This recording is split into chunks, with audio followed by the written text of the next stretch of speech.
Hey guys, what's up? Back here on my channel, the 16-year-old mechanic, and today I want to show you something pretty cool that I was able to find.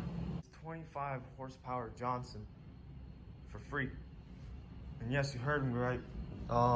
Some guy just told me, it hasn't been raining 2 years. It needs a lot of work, and I was like, okay, I'll take the challenge. I'll try and fix it. So today I'm here, fixing it. I already took off the head. As you can see, I have to towel so the dust won't get it. I had to disconnect everything, including the coils and everything.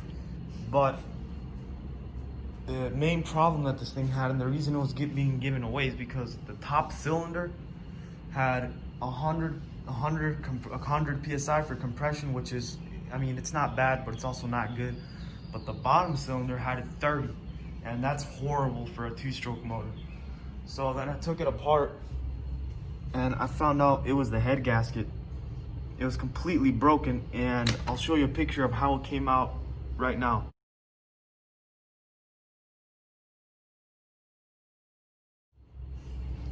As you can see, that gasket was pretty bad. It was horrible. So I took the head out, and I already cleaned the surface, tried cleaning it. Still needs a little bit of cleaning, but I already ordered a head gasket, which should be coming on its way. The bad part is that some water got in the cylinder, but the good part is that there wasn't any major damage. It moves freely, and there's no major gouges in the cylinder wall, so we're clear of that. So I'm gonna just wait for the head gasket.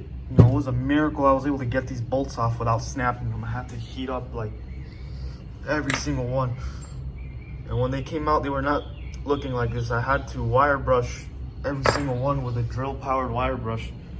As you can see, this is the last one right here. I was just doing it, but basically the bolts, it was a miracle that all came out together, and I didn't have to bring out the drill to be able to extract it when it snapped.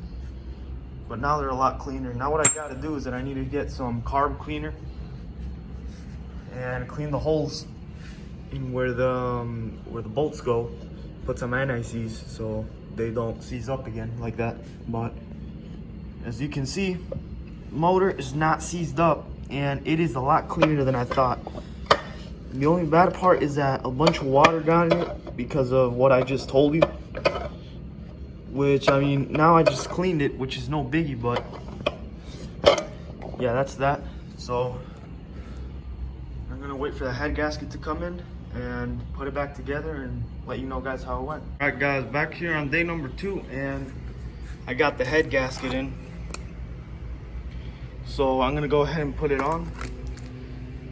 But first I'm gonna see how much inch-pounds it is. Open your handy dandy book. It's in between 96 and 120 inch-pounds.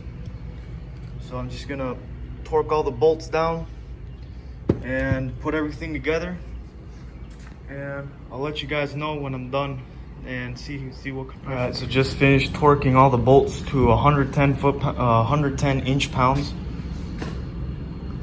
So now we're gonna do a compression test and see if it worked, basically. All right, so on the bottom cylinder where the whole problem was, and we only had 30 psi. Now we have about 105, which isn't horrible, but it's also not the best, but it's okay. It'll run with this. And on the top cylinder, we also had a massive improvement, going from about 100 to 110. So in between, we only have about 5 pounds in difference, which isn't bad.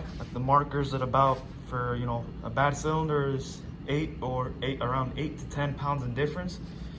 So this isn't bad at all. It'll run with this. So now we're gonna try and clean the carb, see if we can get it running.